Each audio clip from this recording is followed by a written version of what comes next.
La jeunesse, son problème, c'est clairement pas les réseaux sociaux ou les écrans, c'est le capitalisme.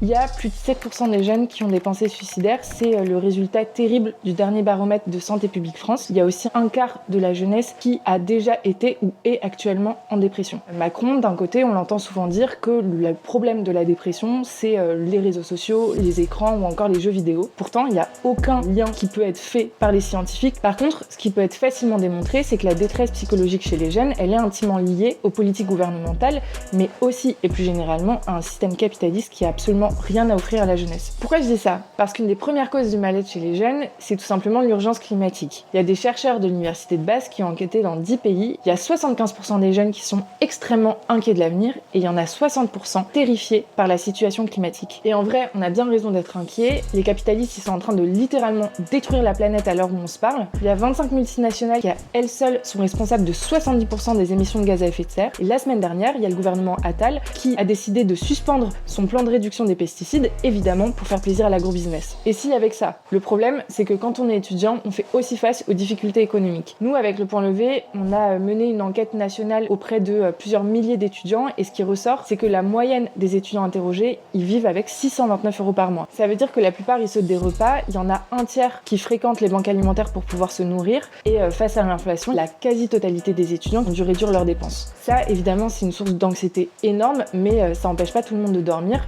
La grande distribution des multinationales, grâce à l'inflation, eux, ils se sont gavés depuis la pandémie, pendant que nous, en fait, on compte au centime près le prix des paquets de pâtes au supermarché. Et en plus de ça, on a le système scolaire qui nous broie dès le plus jeune âge. Parcoursup, le bac Blanquer, maintenant on a trouvé mon master. Bref, la sélection, elle est en train de s'aggraver de partout, et ça fait qu'il y a plus de 80% des jeunes qui considèrent que leur principale source de mal-être, c'est le système scolaire. Maintenant, on a Attal comme Premier ministre, il est en train d'instaurer des groupes de niveau au collège qui vont aggraver le tri social, il est en train de faire que le brevet et le bac, ça va être plus dur de les avoir, il est en train de généraliser le SNU, de mettre en place des travaux d'intérêt éducatif, et quand les jeunes, ils ont le malheur de bloquer leur lycée pour contester ces réformes, il les met en garde à vue. Bref, c'est le retour du sois jeune et tais-toi des années 60, et face à ça, il va falloir qu'on s'organise. Parce que la jeunesse, son problème, c'est clairement pas les réseaux sociaux ou les écrans, c'est le capitalisme. Il est grand temps qu'on en finisse avec la course au profit qui détruit la planète, qu'on en finisse avec cette mise en concurrence à l'école et sur le marché du travail, qu'on en finisse avec cette mise au pas et cette répression permanente. Et pour ça, je t'invite à venir au meeting de Révolution Permanente et du Point Levé qui aura lieu à Paris le 6 mars prochain à la Bellevilloise.